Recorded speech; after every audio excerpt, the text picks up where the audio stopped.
जय हिंद साथियों। हमने दो क्लास कोशिका का पढ़ चुके हैं। आगे अगर इन्हें देखें, जो दो क्लास पढ़े थे उन्हें संक्षेप में एक बार पुनः देख लेते हैं। पहला कोशिकांग हमने पढ़ा था कोशिका झिल्ली। कोशिका झिल्ली अर्थात कहने का अर्थ होता है जो कोशिका को एक निश्चित आकार प्रदान करता है, कोशिका झिल्ली था। कोशिका झिल्ली प्रोटीन और लिपिड का बना था, प्रोटीन और लिपिड का बना होता था। उसके बाद देखें माइटोकॉन्ड्रिया। माइटोकॉन्ड्रिया के अंदर ऑक्सीजन जाता है, ऑक्सीजन की उपस्थिति में वायवीय शोषण होता है। वायवीय शोषण के फलस्वरूप यहाँ पर ऊर्जा का निर्माण होता है, जिस कारण से इसे कोशिका का पावर हाउस कहा जाता है। यहाँ पर अगर ऊर्जा देखें तो हमें एटीपी के रूप में प्राप्त होता है, अर्थात 38 एटीपी से हमें एक ग्लूकोज के अणु मिलते हैं। आगे देखें तो लाइसोसोम का खोज डी डुबे नामक वैज्ञानिक ने किया था। लाइसोसोम के अंदर जल अपघटनी एंजाइम पाया जाता है। जल अपघटनी एंजाइम जिस कोशिकांग पर पड़ता है वह कोशिकांग नष्ट हो जाता है। जब लाइसोसोम अपने आप को फाड़ लेता है तो पूरी कोशिका मर जाती है। इस कारण से लाइसोसोम को आत्महत्या की थैली कहते हैं। आगे अगर देखा जाए तो आगे का कोशिकांग रसधानी। रसधानी एक मृत कोशिकांग है। यह अधिकतर पादप में पाया जाता है, अर्थात पादप में रसधानी बड़ा होता है, जंतु में रसधानी बहुत छोटा होता है। इसका मुख्य कार्य होता है जंतुओं में या पादपों में पानी की मात्रा को बरकरार रखना। आगे देखें गोल्जी काय। गोल्जी काय का खोज कैमिलो गोल्जी ने 1898 ईस्वी में किया था। कैमिलो गोल्जी ने गोल्जी काय का खोज मानव के मस्तिष्क अर्थात मस्तिष्क के अंदर तंत्रिका कोशिका में किया था। गोल्जी काय जंतु कोशिका और पादप कोशिका दोनों में पाया जाता है और गोल्जी काय का कार्य शुक्राणुओं के अग्रपिंडकों के निर्माण में होता है। साथ ही साथ गोल्जी काय को डिक्टियोसोम भी कहा जाता है। यदि गोल्जी काय का अध्ययन करना हो तो अध्ययन के लिए सिल्वर नाइट्रेट का प्रयोग करते हैं और गोल्जी काय के इकाई को सिस्टर्नी कोशिका कहते हैं। गोल्जी काय के इकाई को सिस्टर्नी कोशिका कहते हैं। गोल्जी काय के अध्ययन के लिए सिल्वर नाइट्रेट का प्रयोग करते हैं। गोल्जी काय को डिक्टियोसोम कहा जाता है। गोल्जी काय शुक्राणु के अग्रपिंडकों के निर्माण में सहायक होता है। गोल्जी काय जंतु और पादप दोनों कोशिका में पाया जाता है, अर्थात गोल्जी काय का खोज तंत्रिका कोशिका में हुआ था। आगे यदि देखा जाए तो अगला अपना कोशिकांग एंडोप्लाज्मिक रेटिकुलम अर्थात अंतःप्रदब्ध जालिका था। अंतःप्रदब्ध जालिका का खोज पोर्टर नामक वैज्ञानिक ने किए थे। इसके अर्थात एंडोप्लाज्मिक रेटिकुलम के भीतर वाले स्थान को ल्यूमेन कहा जाता है। आगे देखिएगा तो एंडोप्लाज्मिक रेटिकुलम कल बता चुके थे कि दो प्रकार के होते हैं, एक स्मूथ एंडोप्लाज्मिक रेटिकुलम और एक rough endoplasmic reticulum. Smooth endoplasmic reticulum का मुख्य कार्य होता है प्रोटीन और वसा का निर्माण करना। साथ ही साथ स्मूथ एंडोप्लाज्मिक रेटिकुलम का यह भी कार्य होता है कि यदि मानव यकृत को विष के प्रभाव नष्ट करता है। आगे अगर देखा जाए रफ एंडोप्लाज्मिक रेटिकुलम का मुख्य कार्य होता है प्रोटीन का निर्माण करना। रफ एंडोप्लाज्मिक रेटिकुलम पर दानेदार जैसी छोटी संरचना पाई जाती है जिसे राइबोसोम कहते हैं। राइबोसोम अगर देखा जाए तो कल हम बताए थे कि अगर इसे कोशिका मानते हैं तो इसके बीचों बीच एक कंकाल की भांति कुछ ऐसे संरचना पाई जाती है। इसमें देखा जाता है तो कुछ एक बिंदी जैसी संरचना पाया जाता है और आधा भाग में बिंदी संरचना नहीं पाया जाता है। जहां नहीं पाया जाता है उसे चिकनी अंतःप्रदब्ध जालिका और जहां पाया जाता उसे खुरदरी अंतःप्रदब्ध जालिका कहते हैं।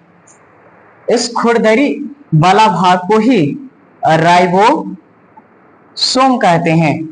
इस खुरदरी वाले भाग को ही राइबोसोम कहते हैं। यदि राइबोसोम को देखा जाए तो यह कोशिका द्रव में बिखरी जैसी संरचना है, क्योंकि अगर आप देखिएगा तो जहाँ तक एक थोड़ा फुंसी के रूप में उभार प्रतीत हो रहा है।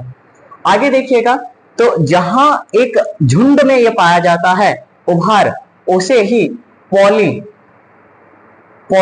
राइबोसोम कहते हैं। राइबोसोम कहते हैं। पॉली का अर्थ होता है, यदि देखिए केमिस्ट्री के भाषा में पॉली का अर्थ होता है बहुत, अर्थात हम कह सकते हैं कि यहाँ पर अगर देखें तो छोटा छोटा बिंदु या छोटा छोटा जो संरचना है वो बहुत ज्यादा मात्रा में है, इसी कारण से इसे पॉली राइबोसोम भी कहा जाता है। आगे अगर देखें तो यह जो गुच्छा में पाया जाता है उसे पॉली राइबोसोम या पॉलीसोम कहते हैं।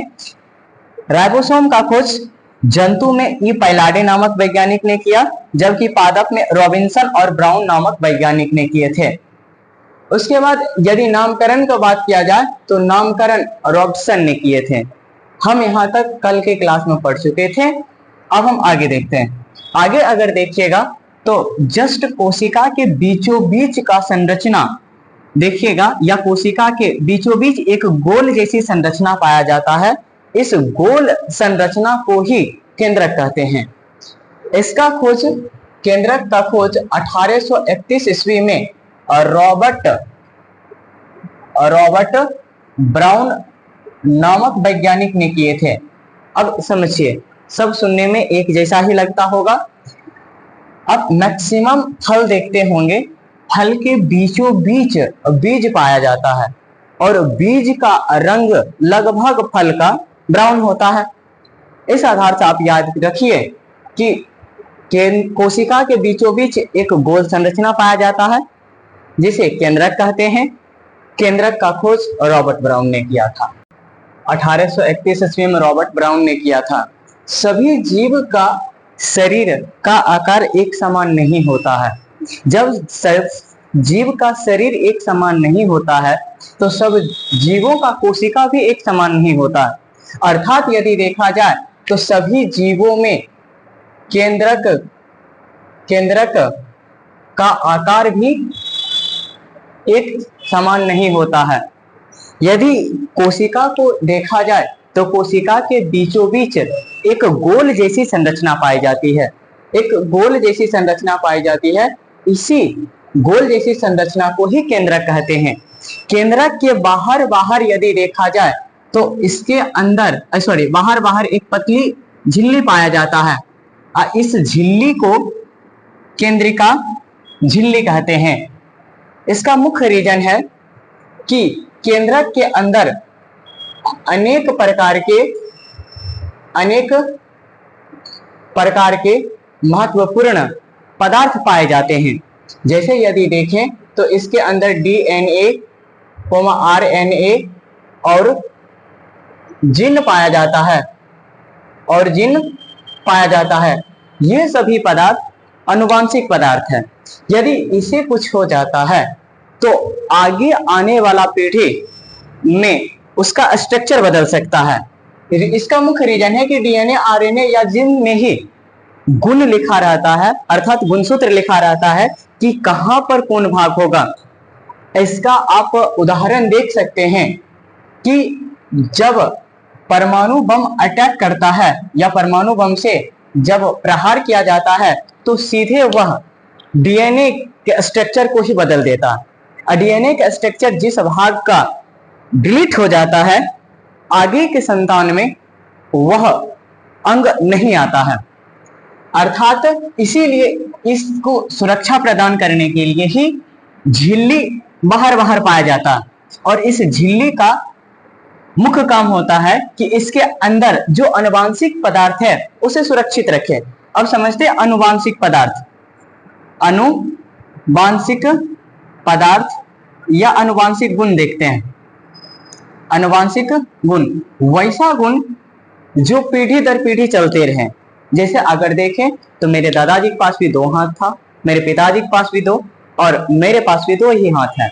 अर्थात जो गुण पीढ़ी दर पीढ़ी की होते रहे, चलते रहे, उसे आनुवांशिक गुण कहा जाता है, और जो पीढ़ी दर पीढ़ी ना चले वो पता है।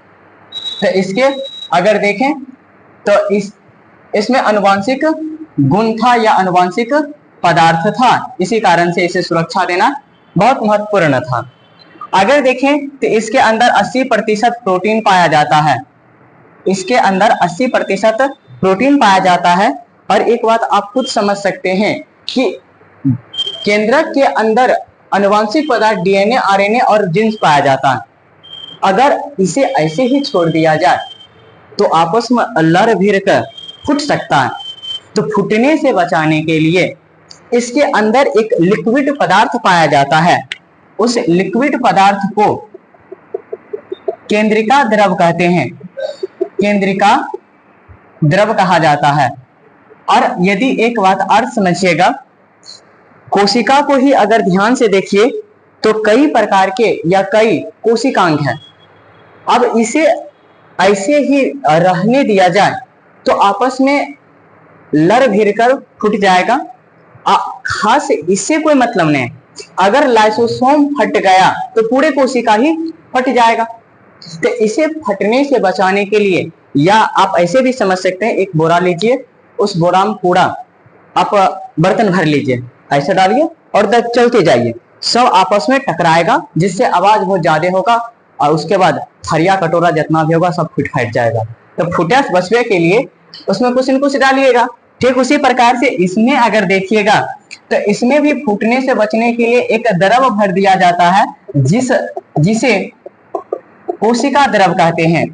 केंद्रक के अंदर अगर पाया गया द्रव तो केंद्रिका द्रव, और कोशिका के अंदर अगर है तो कोशिका द्रव। तो आगे अगर देखें तो केंद्रक के अंदर था केंद्रिका द्रव और कोशिका के अंदर के द्रव को कोशिका द्रव कहते हैं। आगे अगर समझिएगा जीव द्रव को, जीव द्रव दो चीज के मिलने से बनता है, एक कोशिका द्रव और एक केंद्रिका द्रव। कोशिका द्रव और केंद्रिका द्रव को ही सम्मिलित रूप से जीव द्रव कहते हैं। अजीव द्रव का मुख्य कार्य होता है कोशिका को सूखने से बचाना। यदि कोशिका सूख जाए तो जीव का मृत्यु हो सकता है। अर्थात अगर देखें तो सूखने से बचाने का कार्य किसका होता है? जीव द्रव का होता है। अजीव द्रव में भी अगर बात किया जाए तो अकेले 80% सिर्फ और सिर्फ जल पाया जाता है। ऐसा बात नहीं है कि सिर्फ जीव द्रव में जल ही पाया जाता है।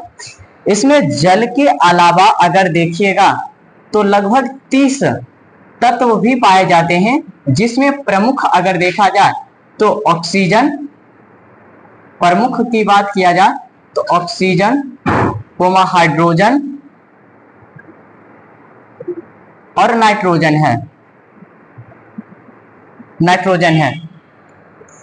यानी कि जीव द्रव का को अगर देखें तो इसके अंदर 80% जल के अलावा 30 तत्व पाए जाते हैं, जिसमें ऑक्सीजन, हाइड्रोजन और नाइट्रोजन होते हैं। इसका खोज अर्थात जीव द्रव का खोज की अगर बात किया जाए तो पुरकिंजे नामक वैज्ञानिक ने किए थे। पुरकिंजे नामक वैज्ञानिक ने किए थे और इसे एक अलग वैज्ञानिक जिनका नाम था हैक्सले, उन्होंने बोला था कि यह जीवन के भौतिक आधार है।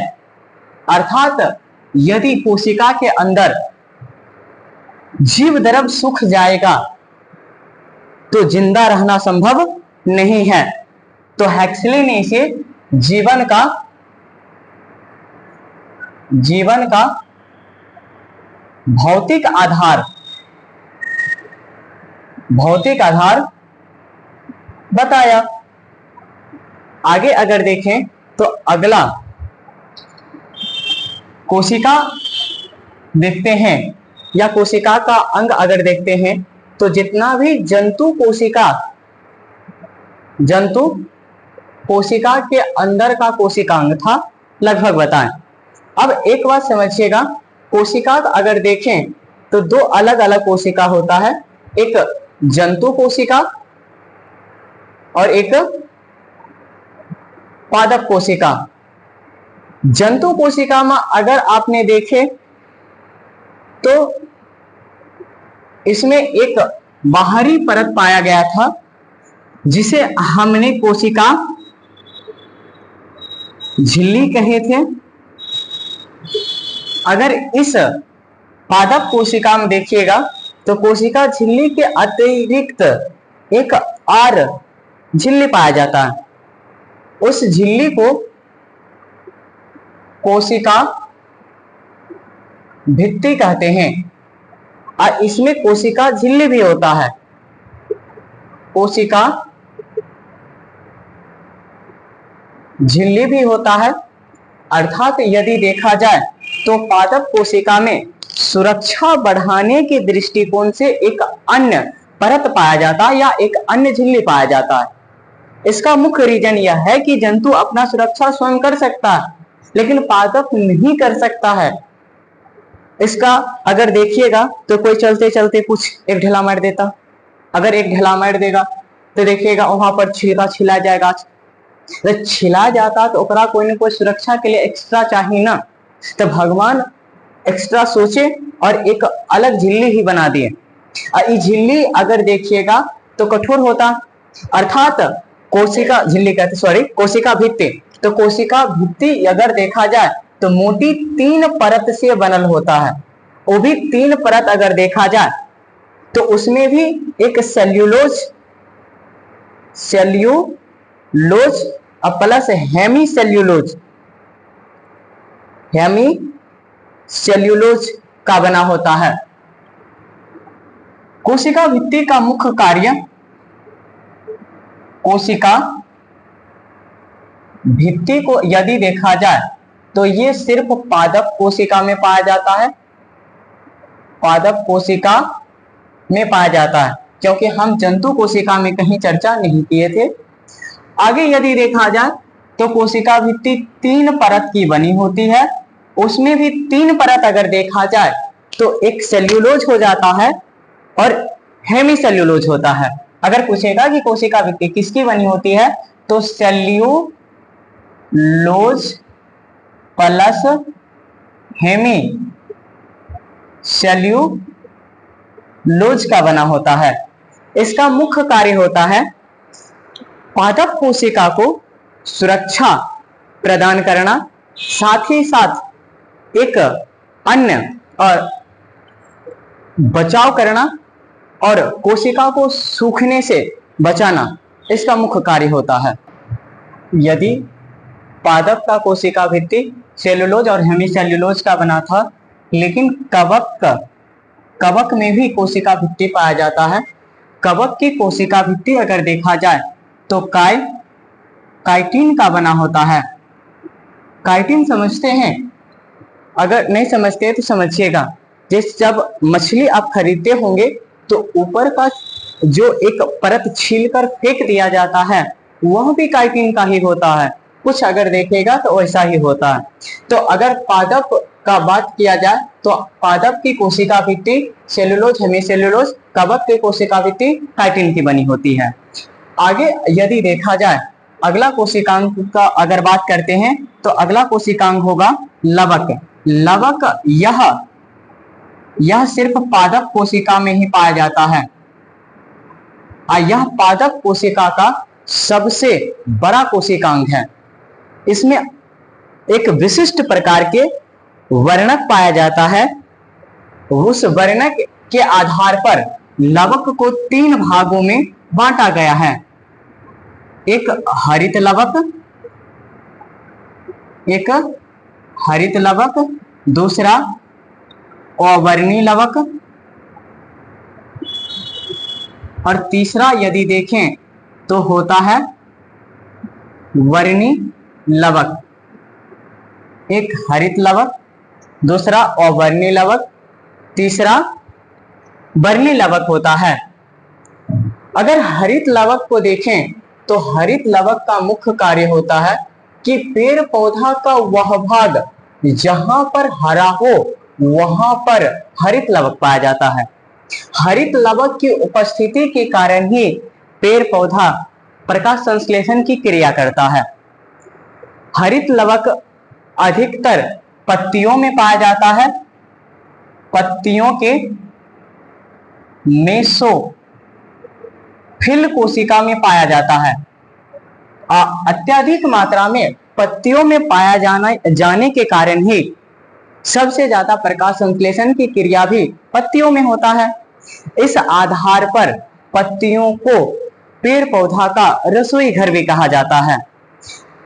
एक अगर कोशिका की बात किया जाए तो एक कोशिका में लगभग 1 से 80 तक हरित लवक हो सकते हैं। यदि हरित लवक की बात किया जाए या हरित लवक की मोटाई की बात किया जाए तो 4 से 10 नैनोमीटर तक मोटा होता है तथा 3 से 4 नैनोमीटर तक ऊंचा होता है। 3 से 4 नैनोमीटर तक ऊंचा होता है। यह मुख्य रूप से हरे भाग में पाया जाता है। आगे यदि देखा जाए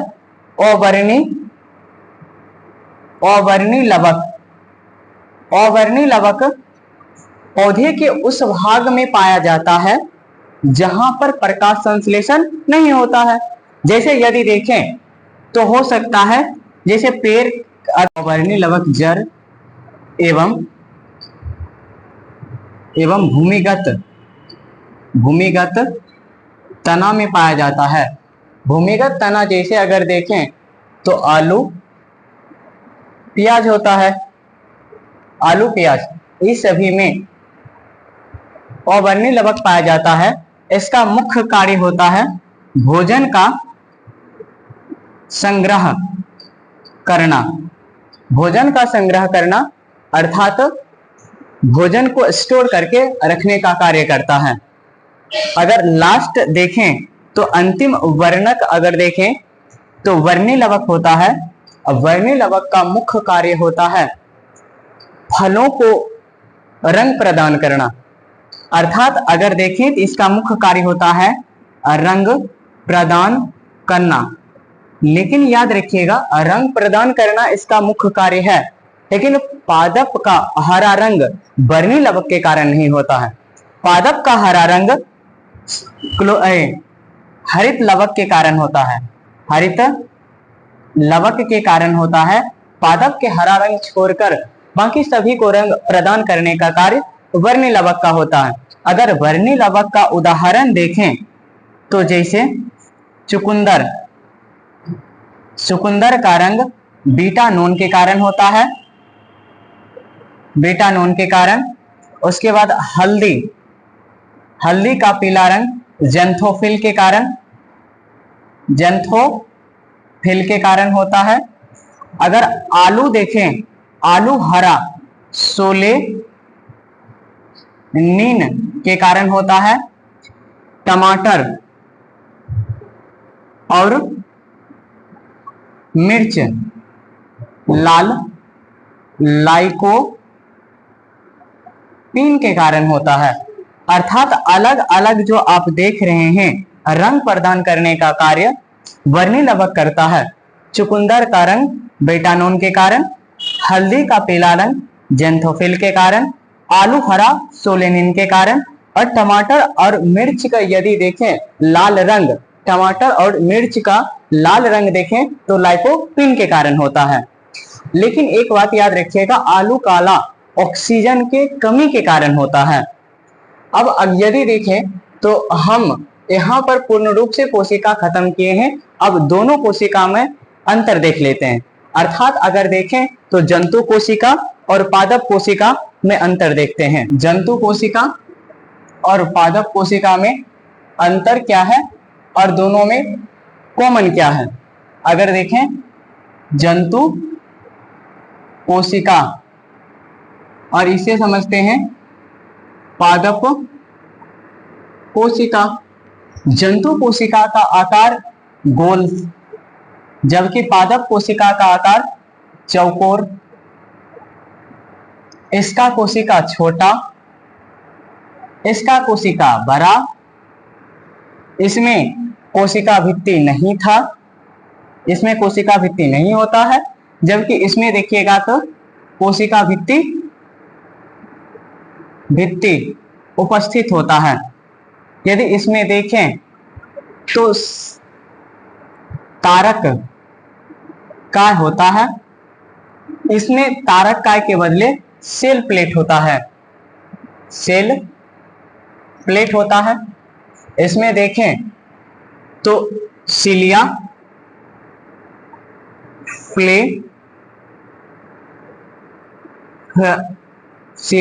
फ्लैजिला और लाइसोसोम होता है, लाइसोसोम होता है। जबकि इसमें बात किया जाए तो सिलिया, फ्लैजिला और लाइसोसोम नहीं होता है, इसके बदले लवक होता है इसमें। अब समझते हैं सिलिया और फ्लैजिला क्या होता है।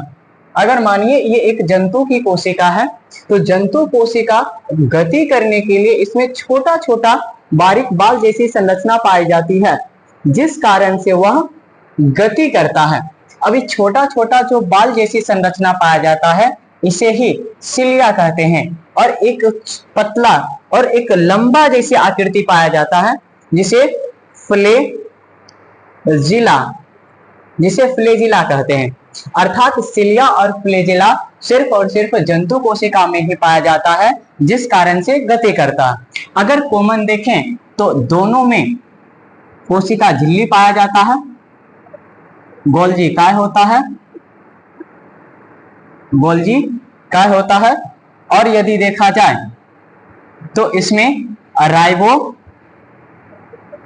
राइबोसोम वो भी 80S वाला होता है, क्योंकि अगर देखे जंतु कोशिका और पादप कोशिका दोनों यूकैरियोटिक कोशिका है।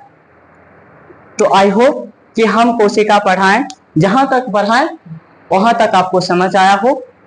मिलते हैं नेक्स्ट वीडियो में, तब तक के लिए थैंक यू, बाय बाय।